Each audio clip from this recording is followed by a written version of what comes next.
Hello mga ka-viewers, welcome back po sa aming channel. Si Beng Beng, oh. Nakahanap ng teddy bear na mas malaki pa sa kanya. Tayo mo nga. Ang laki niya na. Ito yung price niya, 40. Good afternoon mga ka-viewers. Ano, napaka-formal. Good afternoon. Yan. Tingin tayo ng Corel kung magkano isa. Sandaan din ma. Hindi, ito per piece. 269. Ganyan. Bakit mas mahal itong maliit? 747. Yung isang set nila, ayan, 12 piece, bali 65. Ganito kalaki na bowl, 15. You know, 39. 12 piece. Ito na lang yung serving natin. Mini Diet, plate nila. 547. Mahal. Bakit ang mahal? Kapag ganito kaliit, 547. Kapiranggot, no? Yan, no, lagayan ng toyo. Yung mga baso naman nila, ayan, no, 150. Ganyan. Ayan din. Ang cute ng mga baso. Asa yung pichel na sinasabi ni Papa? Yan ba? Ay, ito. Yung sinasabi niya pichel. Ang cute. Kaso lang parang hirap hugasan, no? 18. Hindi naman cute. Ito yung... hindi cute. Siguro ito yung 9. 2 piraso lang, no? Kasi ito apatan ni, oh. Baka naisabit lang din eh. Sabi nga nila, pag ganitong edad na talaga, natutuwa pagka mag-ikot-ikot sa mga pang-kitchen na mga gamit. True naman, no, Beng, no? Hindi po ako matanda. Hindi ako nga, di ba pa? Pag ganitong edad, hindi daw niya gets ang feeling. Pag ganitong edad, sabi ko, parang natutuwa daw yung mga ganitong edad ko. Pagka nag-ikot-ikot sa mga pang-kitchen. Di ba? Ikaw pa? Hindi naman siya nagluluto. Oo nga. Meron lang jar dun sa Beng-Beng. Eh. Saan ito? Ay, yung noodles. Pang butter ata yan, Beng. Ay, Magkano yung ganyang jar pa? 6. Eh, ito yung malaki. 6 na siguro. 7. Ay, oo. Nabali yung Tingnan natin scoop mamaya sa ko Canadian doon. tayo ma. May points pa ata ako sa Canadian. Ay, ito, oh, Papa. Nakabalalayo ka pa. Mura na to, oh. Measuring cups. Sa 11. Biling ko na to pa. Kanina kasi yung measuring cup ko, naputol ko. So, sakto. Okay lang. Kasi ilang piraso naman yan sa 11 eh. Bilhin tayo ng ano, Na? pineapple drinks mamaya. Pineapple juice. Ito yung mga gusto ko din tingnan. Yung mga cutting board. Cutting board eh, no? Ganyan, no? 15. Ma'am, ano yan, ma'am? Si Denise parang teacher. Ito, oh, 30. Morning wear. Mixing bowl, 18. para sa bun cake. Yan. Pang band cake yan. Ayan, oh. Band pan. Ito, te. yun. Ayo. Ito iba. Iba pala. Chori naman. Kasi ito yung hinahanap ko. May Parang may design, na. Ito na mga pan nila. Yung ganito, wok, 45. Ito yung mga uso ngayon. Magandang klase din. Ito yung mga nilalagyan pa ng mga pots, no? Malaking pots. Ganito. 23. Ang cute. Ay, pang bathroom yan, Beng. 60. Tara na sa ano pa. cherries. Ayoko ng grapes. Gusto ko Hindi, grapes. grape yan. Ay, ito. Cherries. Gusto mo? Yan yung orange mo. Tay, gusto mo cherries, di ba? Medyo fresh siya pa, oh. Hindi ko lang alam kung magkano yan. Kasi, ano siya, oh, per kilogram. 13. So, yan. Orange. Pa, ikaw nga pili pa. Parang ikaw magaling pumili ng orange. Para ako masisi. Okay, hindi ko na-gets. Siya daw papiliin ko para siya yung masisi pag in case na maasim. Alam mo na, piliin mo maigi yan. Pag kami nakasimangot mamaya, pagka tinikman namin, ibig sabihin maasim. Dito talaga wala. Hindi fresh. Mag-guarantee talaga na Ayun nun sa taas. Magkano isa? ah, 247? per pound. Per pound.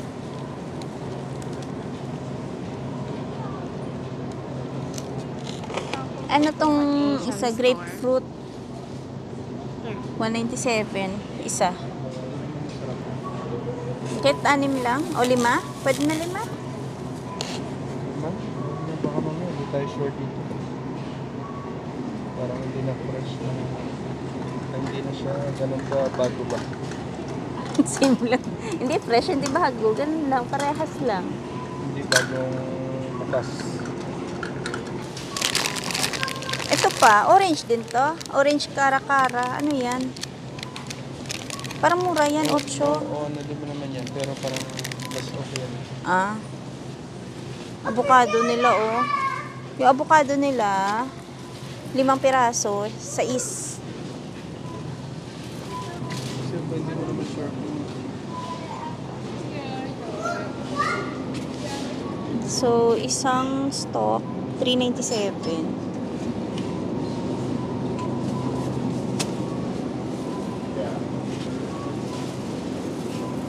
Isang ganto pa, 397 pa. Kuha ka plastic. Asan yung blueberries? Ay siya, dali mo muna doon kay Papa Ben, kuha ka blueberry. Bigay mo doon. Ayan. Yung plum dito, ayan o, $9. Isang balot. Tsaka yung kiwi, ayan, 10. Try natin. Papa, pilihan mo si Denise ng dragon fruit para matikman niya. Ayan o, dragon fruit 4. $4. Ay, ito parang fresh. Fresh na ba Ha? yun? Hindi ko alam eh. ito. Yan na lang. Ayan, isa, $4. Masarap na ito. Naman sa... 2. Pwede na yan. 4 isa niyan, ha? May wax yarn. Iyo. Wait. Ito 4. Ito 6. Ala, ayan no. Tingnan nyo naman. 3 piraso 6. Grabe no? Kaya magtatanim tayo summer niya. Oo. Tanim tayo niyan sa summer. Panigurado. Marami tayong bell peppers na maani. Char. Nung nakaraan, wala tayo masyado na ani pala, no? Ayan ang ganyang patatas. 10 pounds. 9. Ito gusto mo? Same naman yun eh. Yogurt. May flavor lang yun. Ito original. Ah? Dalawa. Oo. Nung nakaraan na ng grocery kami, hindi namin na-check kung magkano yung price ng mga meat. $8 yung 454 grams na ground beef. Ito, $22, 1.37. So, ito naman, Angus beef, ayan o, $22. Tapos, almost 1 kilo lang yan. Pero meron sila, yan o, mga naka-sale. Naka-save ka ng $11. So, yung babayaran mo is $33.50. Sa pork naman, 1.36 kilograms, $13.50 yung kanyang price. So, ayan. Tapos yung ganito po kalaki na boneless pork loin. Ilang kilograms ito? 4.340. Tapos ang price niya is $43. Bacon, no? Bacon yan, Beng. Used to be 18, now 19. Oh. And now 9. Oh, kasi medyo makakapal to na Thick klase slice. ng bacon. Oo. Yung binibili natin medyo maninipis. Ito yung chicken thighs nila. Bale, 15, 5 piraso. Each. Ito naman, panay drumsticks, $13, 1.7 kilograms. Tapos, ito $24, ganyan kadami na chicken breast. Bale, 1.6 kilograms.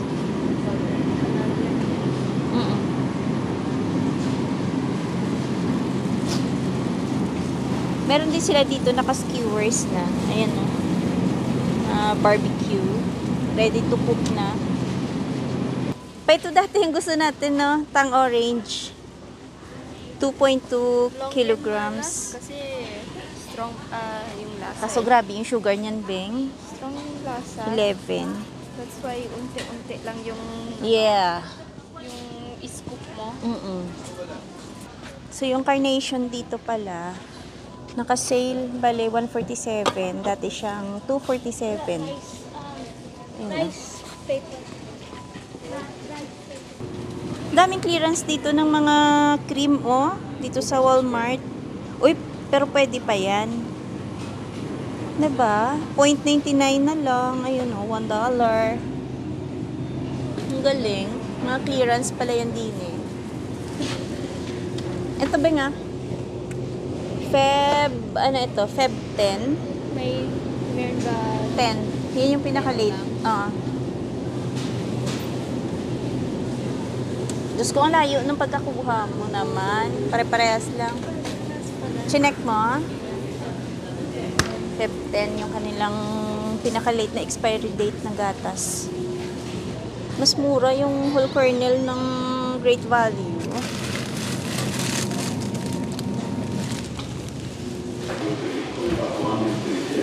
Ayan, tingnan po natin kung magkano lahat tong napamili namin.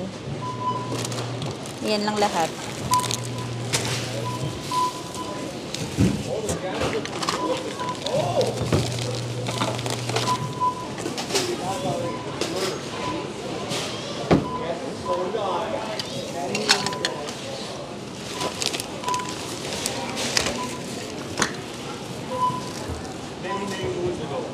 So yan, para hindi ko na i-haul mamaya, ayan na, kita ko na lang. Ayan yung pinamili namin. Check natin mamaya kung magkano lahat. Where's the bag? Hi. So yan po yung ganong kadaming items na pamili namin. $72. So isang bag. Ayan, cute. Cute yung mga plants nila, oh. 18, ganito money tree. Kasi lang parang dry siya, Beng, no? Lunar New Year kasi? Ito yung maganda. Lagay sa sala, di ba? Magiging forest na yung house natin, te. Forest na. ba talaga? Jungle. Maganda siya. Ito, maganda rin. Ayan, oh, Gabi. Ay, halaman ka na, may gulay ka May pa. gulay ka pa. 30. Doon na lang tayo mag-mekdo. Then, May McDo. doon lapit sa atin. Papang cute na ito. Magkano to pa? May price ba? Bet ko yung gantong halaman. Kasi ano siya, alam mo yun, parang hindi siya magulo sa baba. Bali sa taas lang yung dahon. Na paano? Almost kasing height na lang. Oo, kahit na namin. Sa Pinas, Ang gawa ko kulit. ng 10. Tagal pa. Sa bahay, sabihin mo, wag na yan, kakapitan na ng tupo yan. Saan tayo? Iwanan natin dito. So, ayan po. Tapos na tayong mamili ulit. Siyempre, nag-Walmart kami ulit. Dahil feeling namin mas mura dyan. Pero in fairness, marami din naman mga naka-sale dun. Kaso lang, syempre, yung iba namang mga items na naka-sale, kumbaga hindi naman namin kailangan. So yung kailangan lang talaga namin yung binili namin, kahit na sabihin mong may mga naka-sale din na mga items dun. Ano yun ba? Topsy-turvy, wake up early, could be anywhere. Badly, truly. Mga ka-viewers, dito tayo sa car wash. Ayan o.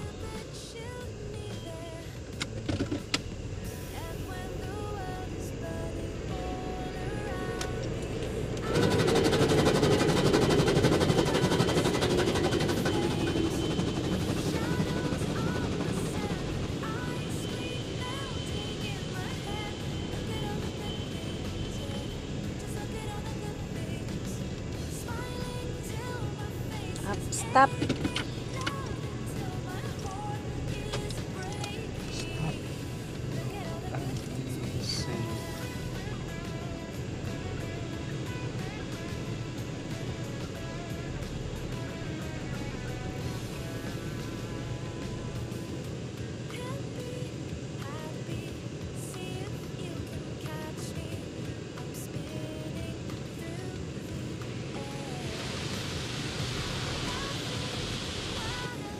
Yun.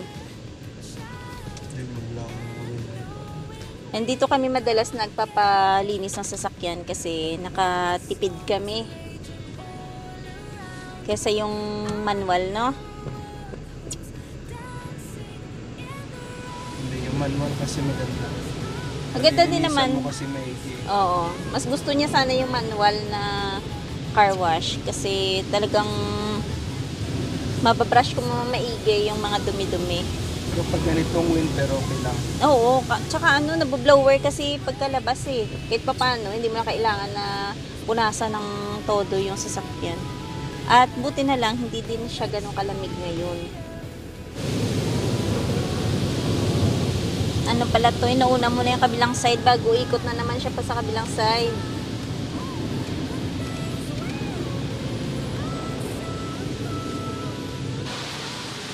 Wow, may pailaw pa.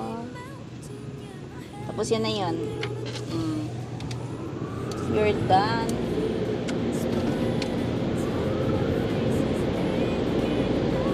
So paglabas dito, nagdadahan-dahan lang kami kasi may timer naman dun eh, oh.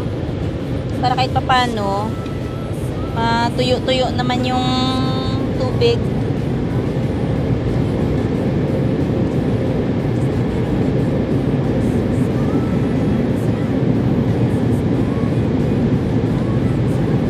One minute naman siyang magbo-blower, eh, no?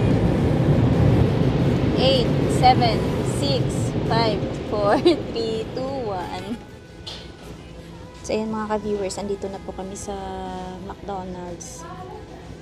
Bali, dapat magja-Jollibee kami, kaso lang, mas malayo na sa amin yun kasi nasa east pa yun eh. Yung kinikwento ko about sa YouTube video kanina na napanood ko, na yung mga younger Canadians daw sa ngayon nagko-cost cutting na sa mga items na binibili nila sa grocery stores. Unlike daw dati na yung bang mga binibili nila nasasamahan pa nila ng yung mga hindi talaga basic, like mga pangmerienda nila, mga drinks nila, yung mga ini-stock nila sa mga pantry nila nung mga una pang dumating yung COVID. So, hindi pa ganun ka mahal yung mga bilihin daw. So, ngayon, after ng pandemic, like mga 4 years after, parang biglang, kumbaga parang dumoble na yung presyo. So, nangyari sa ngayon, ginagawa nila, basic na lang talaga yung mga binibili. Dahil nga, cost cutting na nga daw. Which is totoo naman na. Kasi naman, Sa mahal ng mga bilihin ngayon. kasi isipin mo, tumaas yung mga bilihin. Tumaas yung mga bilihin na isipin mo. Ang pagtaas ng sahod, hindi naman yan. Ayun, isa yun sa pinapoint out nila. Kasi, tingnan mo to. tulad sa amin, unionize. Mm. Diba? Pag unionize ka kasi, mayroong agreement between sa union at saka sa employer. Mm. Magkakaroon ng ano tawag nun? CBA. CBA. Mm. Magkakaroon siya ng For how many years yun na naka-effect yung ganong Yes. CBA, di ba? let's say, taasan ka ng $5, Mm-mm. $6. Siyempre, ang $5 na yan, i-chop-chop mo yan sa, sabihin natin 3 years na lang. Diba? Sabihin na lang natin 3 years kasi hindi naman natin alam yung ibang kutrata ng mga ano. Sabihin mo na lang, hatiin mo sa 3 years o 4 years. Magkano lang yan? Ilang cents lang. Mm. Diba? Compare mo kung ilang beses tumaas ang presyo ng bilihin sa itinaas ng sahod. Diba? Ito nga yung ginagawa ng iba. Kasi, ang ginagawa ng iba, once or twice lang sila kumakain. Pero, may ano yun, balance yung kinakain nila. Bale, more on, alam mo yun, more on beans, more on protein, ganun. Kasi, the more doon na kumain ka ng mga sugary na mga pagkain, the more ka na nagugutom palagi. So, parang naging wise daw sila sa pagpili ng mga kakainin nila para ma-maintain nila na, yun, busog sila. So, yun lang naman yung na, ano, ng iba. Yung naibigay nila dun sa interview. Kasi yung iba naman, sinasabi nila na yun nga, yung mga extra na mga bilihin, like mga pangmerienda, hindi na nila talaga na isasama yun sa ngayon. Kaya maswerte po pala tayo, makapag-merienda tayo ngayon. Tsaka yung iba, syempre hindi lahat. Alam naman namin na may mga pamilya naman na carry lang yung sitwasyon sa ngayon. So, yung ibang pamilya din, bihira na lang din daw nakakain sa fast foods, mga ganun. Kasi nga, biruin mo kung ilan kayong pamilya, like, halimbawa, anak mo, 3, 4, kakain kayo sa labas. Magkano yung magiging, bill mo sa isang kainan lang. Eh, ito po ngayon sa amin, yung sampulan ko lang. Yung kinain namin is chicken wrap lang. So, ito, mga wala pa $4, no? 3 tayo, nasa 3 kami. Binayaran namin 25. Puro, chicken wrap yung...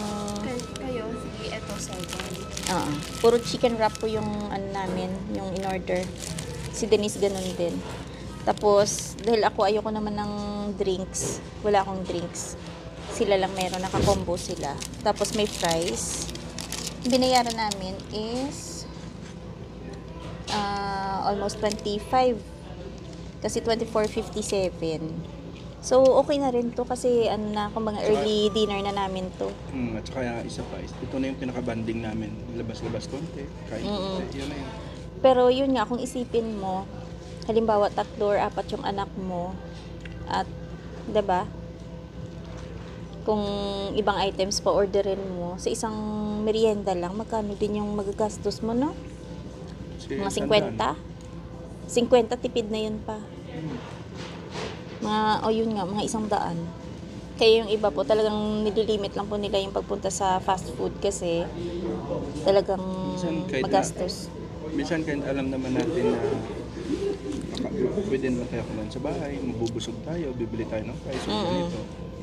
Pero Paminsan-minsan, kasi, iba na pinipili pa rin namin na dito ka kumakain na. lalabas, yung pag-banding konti.